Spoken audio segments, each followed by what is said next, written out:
देख रहे हैं आवाम की आवाज। कुछ ज्यादा अरसा नहीं गुजरा कि गुटखे के खिलाफ मुल्क गिर मुहिम का आगाज किया गया। पुलिस ने अपनी कार्रवाइयां तेज करते हुए गुटखे का खात्मा शुरू किया, क्योंकि अहकामात सुप्रीम कोर्ट की जानिब से जारी किए गए थे। गुटखे का कारोबार कम हुआ, नौजवान नस्ल को इस नासूर से छुटकारा मिलने के कुछ आसार नुमाया हुए, लेकिन माफियाज ऐसा नहीं चाहते। जिनकी सरपरस्ती में ये काम हो रहा था, उन्होंने फिर से किसी न किसी तरह इस सिलसिले को जोड़ा। टीम अवाम की आवाज ने हमेशा से ही मुनशियात के खिलाफ इंतहाई भरपूर और मौसर कार्रवाइयाँ की, ताकि इस जहरे कातिल को सिरे से ही खत्म किया जा सके। इस बार भी हमने उन इलाकों का रुख किया जहां गुटखा, मावा और मलाई के नाम पर जहर बनाकर शहर कराची और न जाने कहां सप्लाई किया जाता था।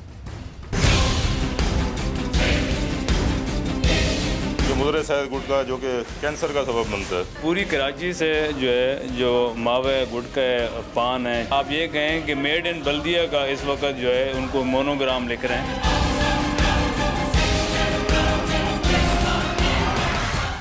गुटखा, मावा, मलाई और ना जाने किन किन नामों से फरोख्त होने वाला ये जहर और इस जहर का घिनौना धंधा बंद होने का नाम ही नहीं ले रहा।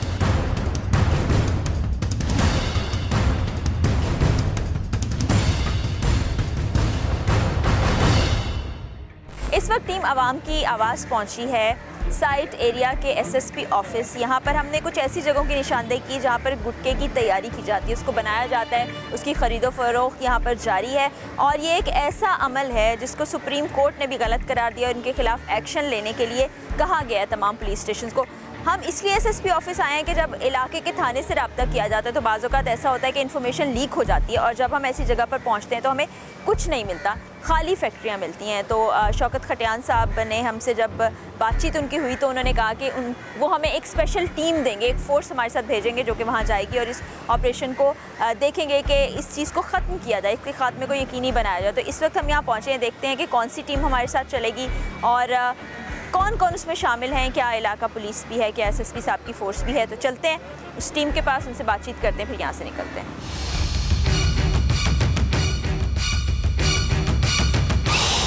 यहाँ तैयारी मुकम्मल हो चुकी है, टीम भी यहाँ पर है, एसएचओ साहब, जावर साहब भी हमारे साथ हैं, शकील बेग साहब को भी हमने कॉल किया है, आपको पता है हमारे साथ अक्सर होते हैं, कंज्यूमर राइट के ऊपर बात करते हैं, उनको भी हमने साथ ले लिया है। शकील साहब कैसे हैं आप? मैं बिल्कुल ठीक ठाक। बहुत शुक्रिया आपके आने का।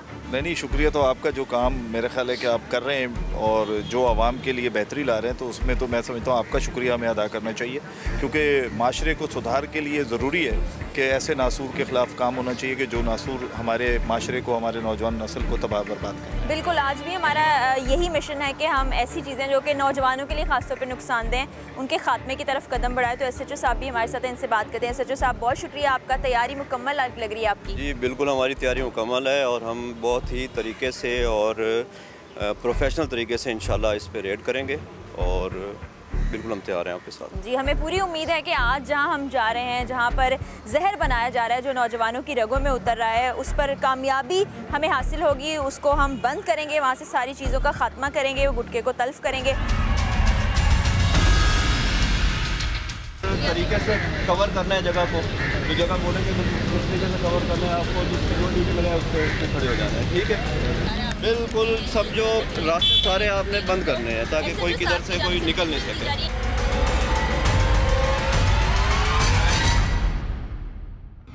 अपने काम के तरीक़ाकार के बारे में आपको बताते चलें कि जब कोई इतला हम तक पहुंचती है तो ऐसा नहीं होता कि हम आंखें बंद करके उस पर यकीन कर लें, बल्कि टीम अवाम की आवाज़ के मेंबरान पूरी तरह से इस बात की तसल्ली करते हैं कि जो इतला इन तक पहुंची है वो ठीक है। उसके बाद मुख्तलिफ मराहिल से गुजर कर हम उस काम को मुकम्मल करते हैं, लेकिन प्रोग्राम के ज़रिए आप सिर्फ कार्रवाई ही देख पाते हैं।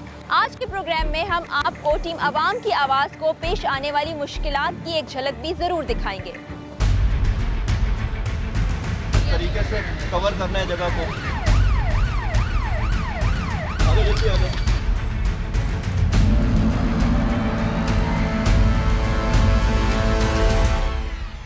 हम अपनी मुकम्मल तैयारी के साथ पुलिस फोर्स की हमराही में तेजी से उस जगह पर पहुंचे जहां गुटखा बनाने की फैक्ट्री मौजूद थी। पुलिस एहलकारों ने अपनी अपनी पोजीशन संभाली और इस इलाके का मायना किया जहां टीम अवाम की आवाज़ के खुफिया मेंबर पहले से गुटखे की फैक्ट्री तलाश कर चुके थे।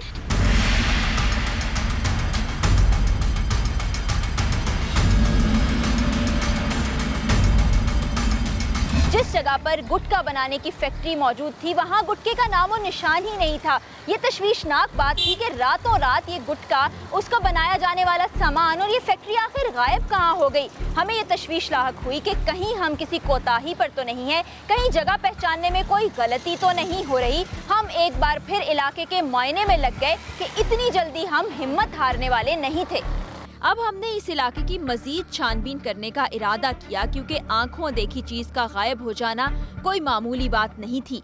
यहाँ ये बात भी आपको बता दें कि माफियाज किस कदर ताकतवर हैं और उनका नेटवर्क ऐसा वसी है कि उन तक खबर पहुँच जाना कोई अचंभे की बात नहीं थी। SSP साहब की फोर्स हमारी टीम के साथ मुख्तलिफ गलियों में जाकर मशकूक मकानात, खाली प्लॉट्स को चेक करती रही। स्पेशल इंटेलिजेंस फोर्स को भी वहीं बुला लिया गया। सुबह से लेकर रात हो गई लेकिन अभी तक हमें कोई कामयाबी हासिल नहीं हुई थी।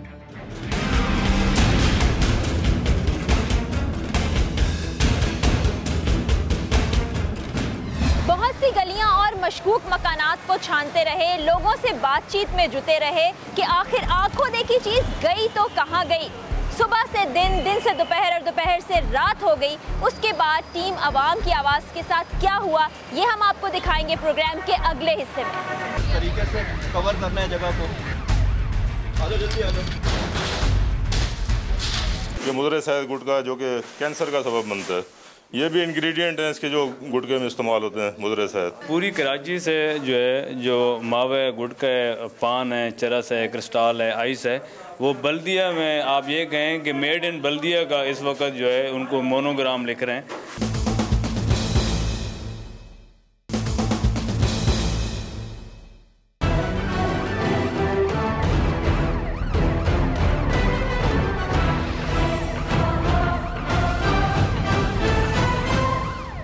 प्रोग्राम का पहला हिस्सा आपको दिखाने का मकसद ये था ताकि आपको बताया जा सके कि हम प्रोग्राम की रिकॉर्डिंग के दौरान किन किन मराहिल से गुजरते हैं। बाज़ औक़ात कामयाबी भी हमारे हिस्से में नहीं आती और कभी कभी तो कई महीने एक ही मिशन पर लगा देते हैं। मकसद सिर्फ उतना होता है कि पाकिस्तान की बेहतरी में हमारा भी कुछ हिस्सा हो सके। तो वक्ती नाकामी और रुकावटें हमारा रास्ता नहीं रोक सकती। इसी मकसद के तहत हमने एक और प्लान तरतीब दिया और बल्दिया टाउन में कार्रवाई करने के प्लान को मुकम्मल किया। आप इस वक्त इस टीम को हेड करेंगे, इस टीम को लीड करेंगे एज अ ऑफिशियल, तो आपकी क्या प्लानिंग है इस वक्त? अभी जो इन्फार्मर है वो मलिक साहब ही को उन्होंने इन्फॉर्मेशन दी है और इन्हीं की पॉइंटेशन पे हम जाएंगे। इन्होंने निशानदेही करनी है और इन्हीं के जो बंदे हैं वो आगे होंगे। उनके साथ हमारे भी कुछ पुलिस वाले सिविल ड्रेस में उनके साथ हैं। फर्स्ट फेज़ में वो आगे होंगे और बीच में पीछे हम होंगे उनकी प्रोटेक्शन के लिए। ये जो बल्दिया का जो एरिया है, खुसूसन सईदाबाद का जो एरिया है, तो ये बड़ा कंजस्टेड और कॉम्प्लिकेटेड गलियाँ और नैरो यहाँ की वो तंग गलियाँ हैं। तो यहाँ पर कुछ ऐसा प्लान किया है कि पहले किसी को भेजें या गाड़ियाँ, क्योंकि हमारे साथ काफ़ी बड़ी गाड़ियाँ हैं और कॉन्वॉय है, तो उसके लिए प्लान ये किया है कि आगे जो हमारी होगी लीडिंग जो पार्टी होगी वो मोटर बाइक्स पे जाएंगे और उस जगह को लोकेट करेंगे और जो हमारी फर्स्ट एक्शन पार्टी जो होगी वो उनको एप्रीहेंड करने की कोशिश करेंगे। बैकअप में हम लोग होंगे। हम भी एक मुनासिब फासले पे अपनी गाड़ियाँ रख के पैदल जो है उस जगह मार्च करेंगे और उनको गिरफ्तार, उनको घेरा तंग करके उनको पकड़ने की कोशिश करेंगे। गुटखे के खात्मे के इस प्लान में PTI के MPA शहजाद अवान हमारे साथ थे। उसके साथ साथ SSP वेस्ट शौकत अली खटियान की स्पेशल फोर्स भी हमारे साथ थी। जब मकसद और मतलब एक हो तो मंजिल आसान हो जाती है। हम मुकम्मल तैयारी के साथ बल्दिया टाउन के इलाके की जानिब बढ़े जहाँ पर गुटखे की तैयारी की जा रही थी।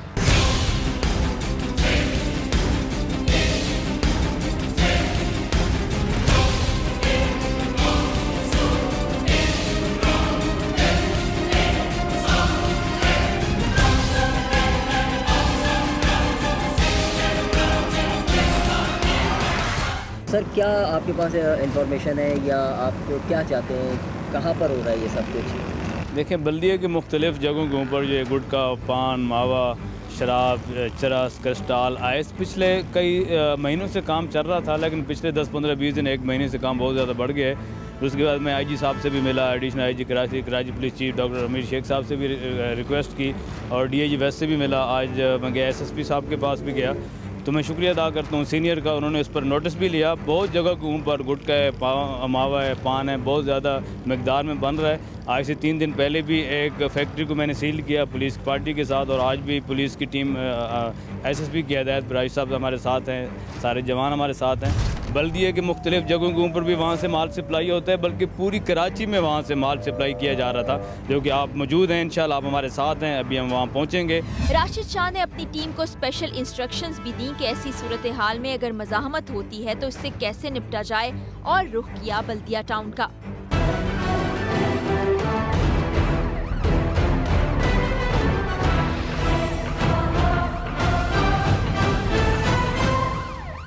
टीम अवाम की आवाज़ मुतल्लिका थाने की पुलिस और MPA निशानदही किए गए घर के सामने पहुंचे।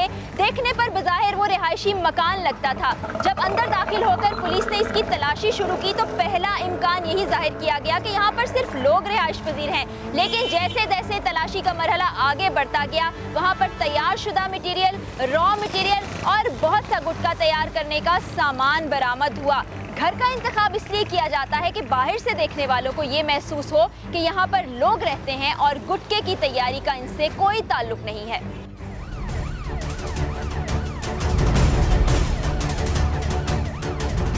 ये बज़ाहिर घर नजर आने वाला मकान दरअसल गुटखा तैयार करने का अड्डा था। देखें कि कैसे इन तमाम ड्रम्स में जहर तैयार करके रखा गया है। कुछ मुकम्मल तैयार और कुछ तैयारी के मराहिल में था।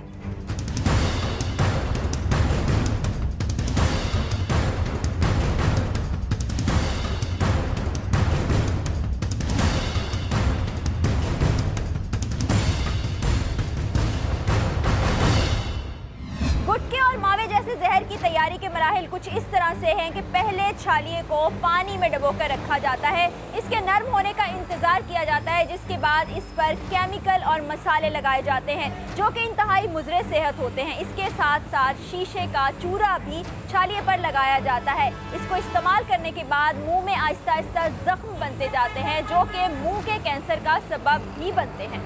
अभी जो तैयार माल है वो ऊपर रखा हुआ है, ऊपर से नीचे कर रहे हैं। ये साथ एक और घर भी है, वहाँ पर भी इंफॉर्मेशन है कि वहाँ पर भी माल तैयार हो रहा है। इसके बाद हम जो स्टॉक वहाँ पे करते हैं, फिर सुबह से सप्लाई होता है। गुटखे और मावे के मामले में बल्दिया क्या मेन हब है, प्रोडक्शन एरिया है? इस वक्त मैं आपको कहूँ कि पूरी कराची से जो है, जो मावा है, गुटखा है, पान है, चरस है, क्रिस्टाल है, आइस है, वो बल्दिया में आप ये कहें कि मेड इन बल्दिया का इस वक्त जो है उनको मोनोग्राम लिख रहे हैं। तो इंशाल्लाह मेहनत कर रहे हैं, कोशिश कर रहे हैं पुलिस के साथ मिलकर।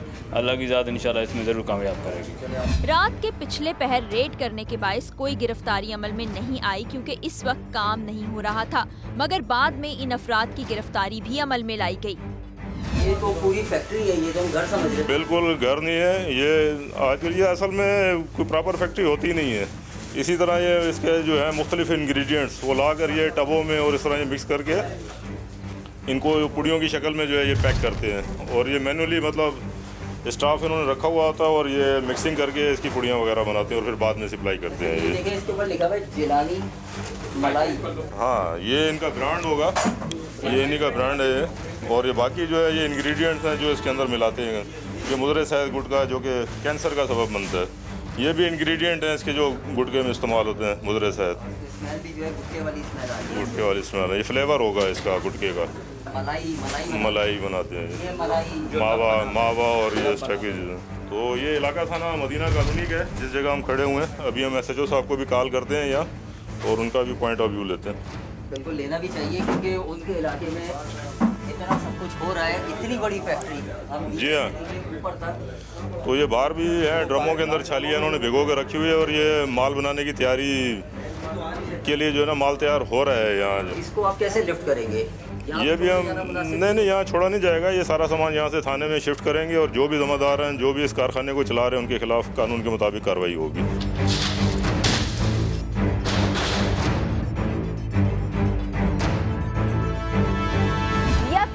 दो शुद्ध बल्कि 3 शुद्ध इस जगह पर गुटके मावे के साथ साथ मलाई की तैयारी भी हो रही थी, जिसको तैयार करने के बाद ड्रम्स में भरा जा रहा था और यहाँ पर हजारों की तादाद में तैयार करदा मवाद था।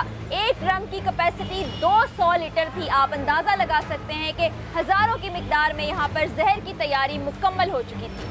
केजी का ड्रम होता है ये तकरीबन 200 लीटर का ड्रम है और ये 4 ड्रम यहाँ पड़े हुए हैं तकरीबन ये 800 केजी छालिया इसमें कुतर के डालू। ये पानी भी है, 800 केजी तो नहीं होगा, मिकदार तो कम होगी, लेकिन ये ड्रम जो है ये 200 लीटर का ड्रम है जिसमें जिन्होंने माल जो है काट के रखा। तो होगा। हाँ, कुछ अंदाज़ा इतना ही हो सकता है।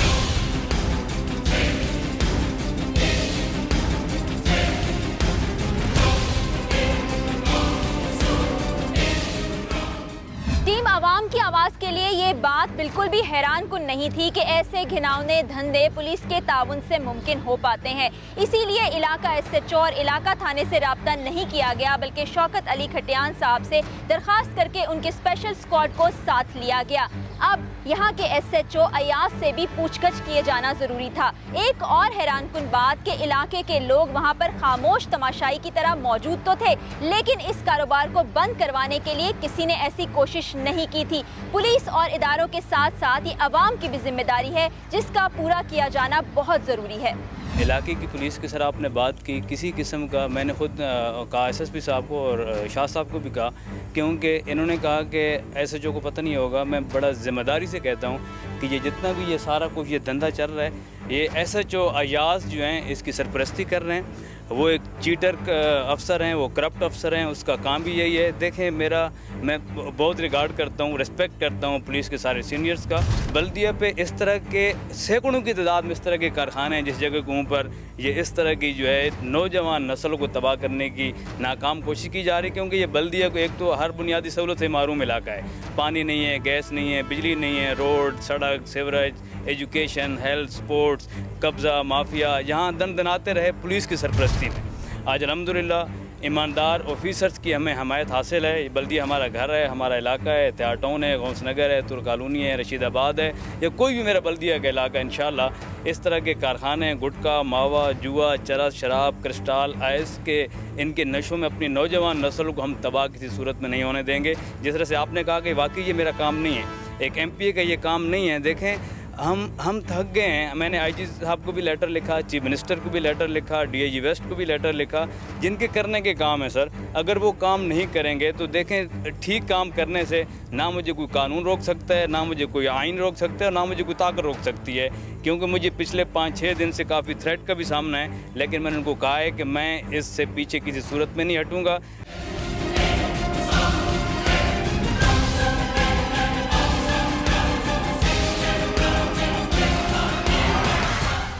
तकरीबन 1000 केजी के करीब आपने अभी तक ये जो गुटखा और छालिया रिकवर किया है, तो यहाँ पर होगा? हतमी तौर पे तो मैं नहीं कह सकता कि जी बिल्कुल उसकी जो है मुआवनत या मिली भगत से ये सारा काम हो रहा है। ये काम ऐसा है, इस काम के अंदर जो भी लोग मुलव्वस हैं उनको आप 10 दफ़ा भी बंद करें, लेकिन वो 11वीं दफ़ा भी काम करने से बाज नहीं आते।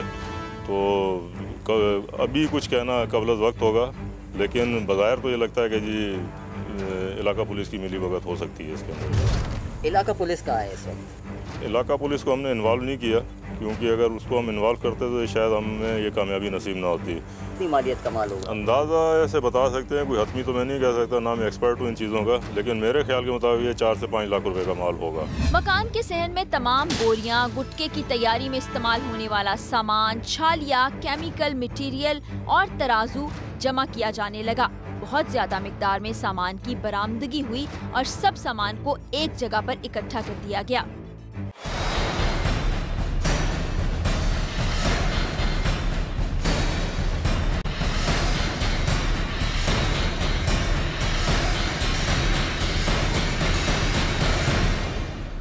टीम आवाम की आवाज़ और पुलिस के स्टाफ ने तैयार शुदा गुटखा और गैर तैयार शुदा सामान को एक जगह इकट्ठा करने का अमल शुरू किया, ताकि इस गंदे धंधे को बंद करवाया जा सके। जिस जगह पर इस सामान को इकट्ठा किया जा रहा था, वहां अब सिर्फ बोरियां ही बोरियां दिखाई दे रही थी। तैयार शुदा मटीरियल और रॉ मटीरियल कुल मिलाकर 1000 किलो की मिकदार में बरामद किया गया, जिसको लाखों और हजारों नौजवानों की रगों में उतरना था। अब इस जहर को तल्फ किया जाना था।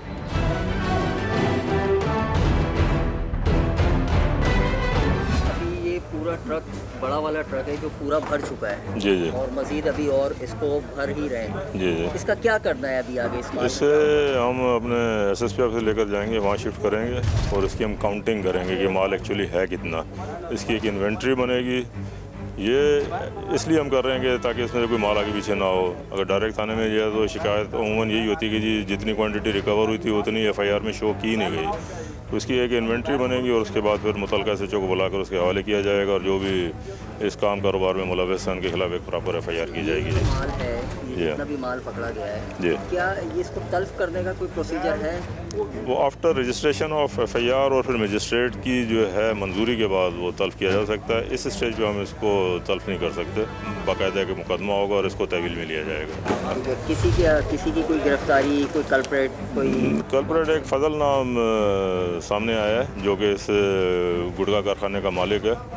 तो जब रेड किया तो मेरे ख्याल में से कोई यहाँ से पहले ही वो था नहीं, वो आपके सामने हुई है कार्रवाई सारी की सारी। वो बंदा मौजूद नहीं था कारखाने के अंदर, लेकिन नाम सामने आया, फजल नाम का एक बंदा है जिसका ये कारखाना था। यहाँ सवालिया निशान ये भी था कि इस इलाके की मकामी पुलिस क्यों ऐसे अड्डों पर कार्रवाई नहीं कर रही, क्योंकि ये जिम्मेदारी उन्हीं पर आयद होती है।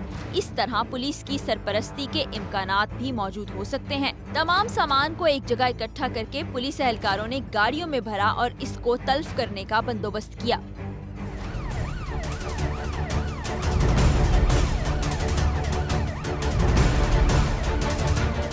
दवाओं से कुछ फर्क पड़ रहा है? कोई फर्क नहीं पड़ रहा है, वक्ती तौर फर्क पड़ते हैं। क्या वजह थी कि इस्तेमाल किया तो आदत बन गई? यार दोस्तों में निकले पान ले लिया। पान खाता था। पान खाते थे? गुटखा, मावा, सिगरेट भी करा कि ये गुटखा खाने से, शालिया खाने से, पान खाने से इसको मुंह का कैंसर हो सकता है, सत्तान हो सकता है जिसको उर्दू में कहते हैं, और ये बेसिकली ख़तरनाक बीमारी है।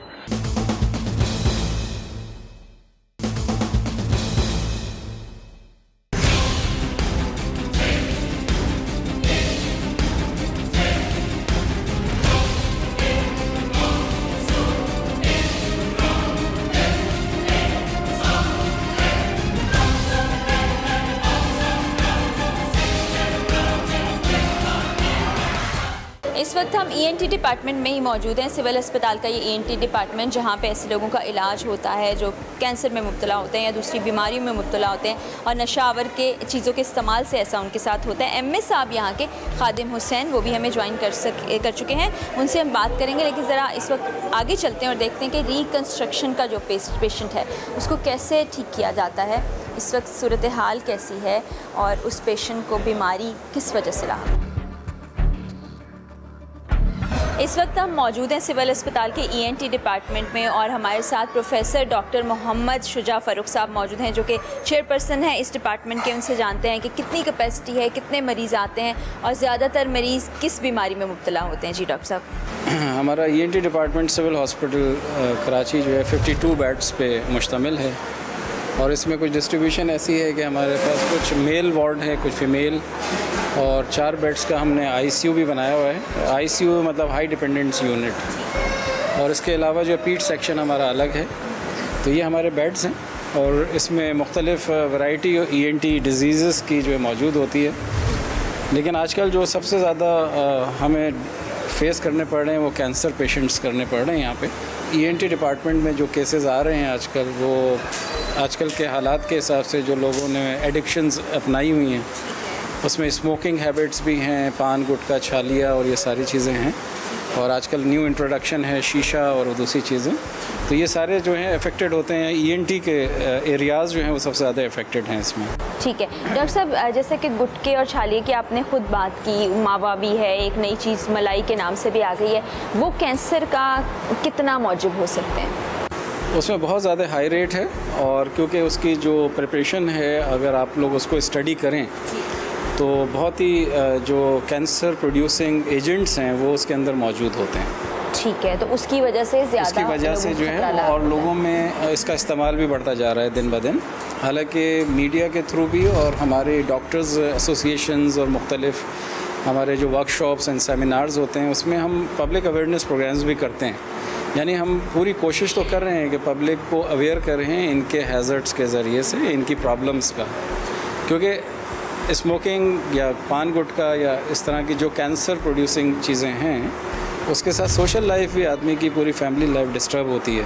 तो इस वक्त आपके पास जो पेशेंट्स मौजूद हैं उनसे हम बात कर सकते हैं? एक्चुअली ईद के बाद थोड़ा सा अभी स्लो डाउन था, लेकिन हमारे पास फुल कैपेसिटी यहाँ पे बेड्स के अंदर लोग होते हैं और तकरीबन 70 to 80% वो केसेस होते हैं जो कि कैंसर रिलेटेड हैं। और उसमें सबसे ज़्यादा जो है वो चीक म्यूकोज़ा, टंग और ओरल कैविटी कैंसर्स बहुत ज़्यादा हैं। और उसकी सबसे बड़ी वजह जो है वो पान और गुटखा और छालिया और इस तरह मानपुरी एंड जी ये सारी चीज़ें जो बाज़ार में अवेलेबल हैं।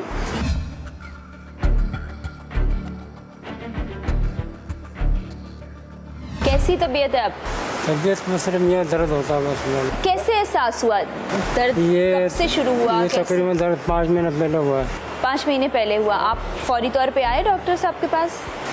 करीबी डॉक्टर से 2 दिन में इलाज करवाया, जिन्ना गए वहाँ से कुछ हल नहीं हुआ, फिर वो करण अस्पताल करण वालों ने फिर यहाँ भेजे। तो ये जब दर्द बढ़ता चला गया तो इसके साथ मुंह खुलने में भी प्रॉब्लम हो रहा था? बिल्कुल प्रॉब्लम हो रहा था। अभी भी आपका ऑपरेशन अब होने वाला है, लेकिन उससे पहले भी आप तकलीफ में तो होंगे। दवाओं से कुछ फ़र्क पड़ रहा है? कोई फ़र्क नहीं पड़ रहा, वक्ती तौर फ़र्क पड़ते हैं। ठीक है, क्या वजह बताई है डॉक्टर्स ने कि किस वजह से बीमारी हो गई? बताते कि हम पहले पान वगैरह खाते थे, पान गुटखा पान मसवा लगाते थे। बात यह है कि कभी कभी हमारी अपनी छोटी छोटी ऐसी चीज़ें जिनको हम ज़िंदगी में इग्नोर करते चले जाते हैं, वो हमारे लिए एक बहुत बड़ी मुसीबत लेके आती है। तो हमें खुद भी अपनी सेहत का ख्याल करना है, अपने प्यारों की सेहत का ख्याल करना है, उनको बताना है क्या चीज़ उनके लिए अच्छी है और क्या चीज़ बुरी है, और फिर उस बुरी चीज़ के कितने ज़्यादा नुकसान सामने आ सकते हैं।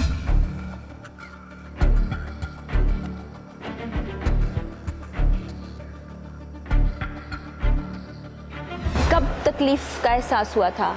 ये 3-4 महीना पहले हो गया। 3-4 महीने पहले। फिर आप फौरी तौर पे डॉक्टर साहब के पास आ गए? नहीं, बस थोड़ा थोड़ा मेडिसिन इलाज कराते कराते डाले, फिर यहाँ आया हूँ, यहाँ फिर मेरा इलाज शुरू होगा मुकम्मल। और अभी ऑपरेशन हुए आपके कुछ दिन गुजरे हैं, अभी मज़ीद कुछ चीज़ें होंगी तो आपको फिर आना है हर महीने, बताया ही आपको डॉक्टर साहब ने? अब मुझे अच्छी कोऑपरेट कर रहे हैं। वजह क्या थी इस तकलीफ? छालिया, गुटखा, पान, स्मोकिंग। छालिया, गुटखा, पान ये सब खाते थे? आप कितने साल से खा रहे थे? 20-25 साल से खाया। 20-25 साल से? क्यों रेविंग करते थे हम लोग, आपको पता है। तो ये सब खाने से क्या सुकून महसूस होता था, अच्छा लगता था? जी आदी हो गए, आदी हो गए, सुकून मिल रहा था, मज़ा आता था, खाते थे। ये किसके साथ बैठ के पहली दफ़ा खाया था या क्या वजह थी कि इस्तेमाल किया तो आदत बन गई? बहुत अच्छी यार दोस्तों में निकले, पान ले लिया, पथरी वाला ले लिया, स्मोकिंग ले ली, ठीक, ऐसी मज़ा लेते थे।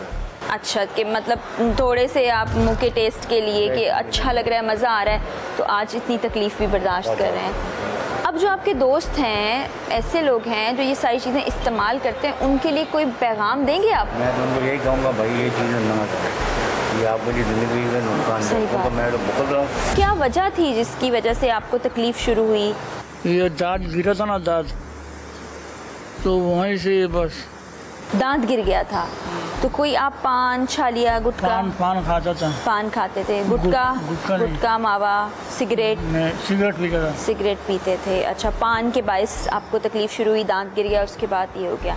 अल्लाह आपको जल्द सेहतियाब करे। अब यहाँ पर आप ये देख रहे हैं कि हम गुटखे और मावे की बात करते हैं या इस तरह और नशावर चीज़ों की बात करते हैं, यहाँ पान खाने से भी मुँह के कैंसर में लोग मुब्तला हो सकते हैं। तो ये उन सब लोगों के लिए बड़ी अलार्मिंग सिचुएशन है जो इस वक्त हमारा प्रोग्राम देख रहे हैं, वो इनमें से किसी भी एक चीज़ का इस्तेमाल करते हैं। तो स्मोकिंग हो, चाहे पान हो, चाहे गुटखा हो, चाहे मावा हो, और एट टाइम्स छालिया से भी आप मुंह के कैंसर में मुब्तला हो सकते हैं या मज़ीद पेचीदगियाँ आपकी ज़िंदगी में आ सकती हैं। तो इसलिए हम तो सिर्फ बार बार आपसे रिक्वेस्ट कर सकते हैं, आपके घर वालों को, प्यारों को, दोस्तों को कह सकते हैं कि इन सारी चीज़ों से दूर रहें, अपनी ज़िंदगी को महफूज बनाएं और सेहतमंद ज़िंदगी गुजारें।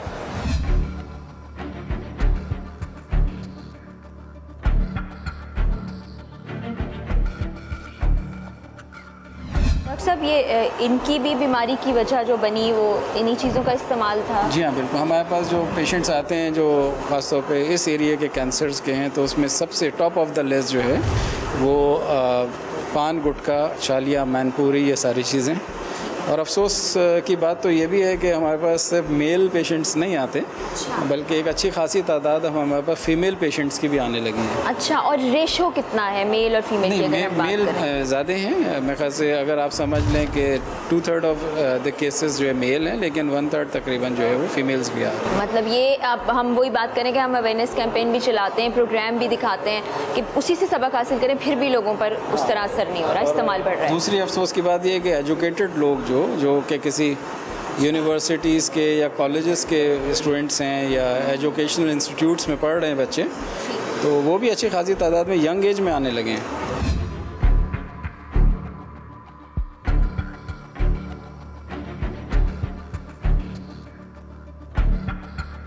सिविल अस्पताल के एमएस इस वक्त हमारे साथ हैं प्रोफेसर डॉक्टर खादिम हुसैन साहब। बहुत शुक्रिया सर हमें वक्त देने के लिए। अभी हम देख के आए ENT डिपार्टमेंट का हमने विज़िट किया, बहुत से ऐसे पेशेंट थे जो कैंसर के इलाज में मुब्तला हैं, कुछ को ऑपरेट भी किया जा चुका, कुछ को ऑपरेट करना अभी बाकी है। तो मैं ये जानना चाहूँगी कि कितने % पेशेंट जो हैं गुटखा, मावा, तम्बाकू, छालिया और पान के इस्तेमाल से इस मर्ज़ में मुब्तला होते हैं? मैडम बहुत शुक्रिया। पहले तो मैं आपको वेलकम कहूँगा कि आप मेरे इंस्टीट्यूशन में आई हैं और इसको आप हाईलाइट कर रही हैं, जो मेजर फैक्टर होना चाहिए पब्लिक को अवेयरनेस देने के लिए। ये चीज़ बढ़ती जा रही है जो मैं देख रहा हूँ। इसकी वजह ये कि पब्लिक को अवेयरनेस नहीं है कि ये गुटखा खाने से, छालिया खाने से, पान खाने से इसको मुंह का कैंसर हो सकता है, सरतान हो सकता है जिसे हम उर्दू में कहते हैं, और ये बेसिकली ख़तरनाक बीमारी है, जानलेवा बीमारी है। स्टेजेस पे होती है। अगर आप उस स्टेज पे इसको डायग्नोस करवाएं, दिखाएं, तो क्यूरेबल हो सकता है, ऑपरेट हो सकता है, ज़िंदगी बच सकती है। अगर आप उस स्टेज पे ना पहुँचें, उसकी जान जा सकती है। तो मैं समझता हूँ कि क्योंकि मैं लियारी में भी एमएस रह चुका हूँ, लियारी में तो जो पान, गुटखा, छालिया 70% लोग खाते हैं, ठीक है।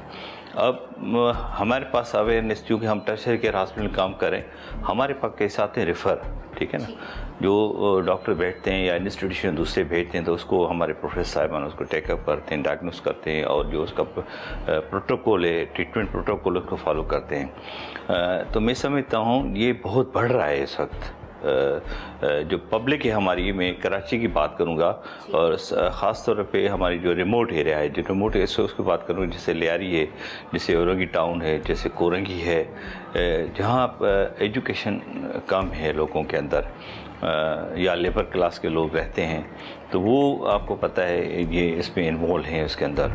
मैं पब्लिक को ये हमेशा कहता हूँ कि अगर आपको ये गुटखा, पान खाने से कोई फ़ायदा होता है, तो जो भी इस तरह मरीज़ मुझे मिला है, तो मैं कहता हूँ अपनी जेब से आपको दुगने पैसे दे दूँगा, तो बिलाशक खाएँ, लेकिन मुझे प्रूव करें कि इससे मुझे ज़िंदगी को फ़ायदा पहुँचेगा। अगर आप समझते हैं कि इससे नुकसान होगा, तो ये वायदा करें कि आज से आप नहीं खाएंगे। अच्छा, इसमें मेजर ऐसे कौन से अज्जा होते हैं जो कैंसर का बाइस बनते हैं? मैडम एजाज की बात नहीं है, बात यह है कि उसके अंदर जो, जैसे आपका अपना पान है, उसके अंदर चून है, ठीक है ना, चूना है, चूना आपको च्युइंग के अंदर वो करता है। दूसरी बात, जो आपको पान खाती हैं उसके अंदर छालिया होती है, वो छालिया आप जब च्युइंग करती हैं तो उसके अंदर बिल्कुल ज़रे ज़रे होते हैं, वो आपको झल्लियों को टच करते हैं, आपको पता नहीं होता है। मुझे जब मैं लियारी में था तो मैं बहुत हैरान हो गया कि मेरे पास एक केस आया दिखाने के लिए, उसको यहाँ पे थोड़ा सा छालिया हुआ है, तो मेरे पास जो कंसल्टेंट, उसको मैंने दिखा दिया, तो उसने सिर्फ टच किया तो कम से कम आधे फीट तक अंदर वो डीप था। उसने उसको ऑपरेट किया और वक्ती तौर पर वो उसकी ज़िंदगी बच गई, ठीक है। बात ये नहीं है, बात है कि लोग समझती हैं इस बात को, क्योंकि हमारे पास जो स्ट्रक्चर अल्लाह ताला ने दिया है, कहीं कहीं तो बहुत सॉफ्ट है, कहीं कहीं बहुत एक सेंसिटिव एरिया है, और ये हमारी जो माउथ है ये ऑलरेडी इन्फेक्टेड है, इसमें बैक्टीरिया मौजूद होते हैं, यहाँ इन्फेक्शन लगने के ज़्यादा चांसेस होते हैं। तो हम भी ओरल हाइजीनिक पे बात करते हैं कि आप मुंह को साफ़ करो, ये सिर्फ हमारी नहीं, हमारा मज़हब भी बताता है। बहुत शुक्रिया सर, आपने बहुत अच्छा पैगाम भी दिया, हमें वक्त भी दिया, और ENT डिपार्टमेंट का विज़िट भी हमारे लिए पॉसिबल बनाया।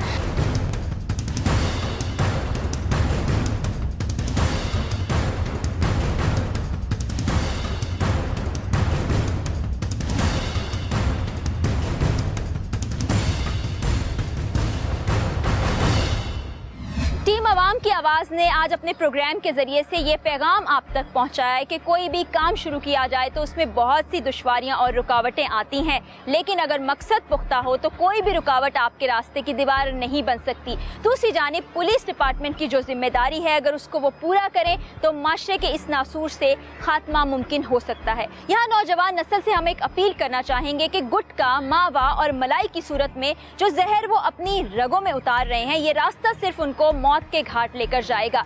इसलिए इस बात का एहसास करें, ऐसे अमल से दूर रहें, अपने दोस्तों और अपने खानदान को भी इससे दूर रखें और पाकिस्तान की बेहतरी में अपना हाथ बटाएं। इसी के साथ टीम अवाम की आवाज़ और अपनी मेज़बान फराह इकरार को इजाज़त दीजिए। अल्लाह हाफिज़।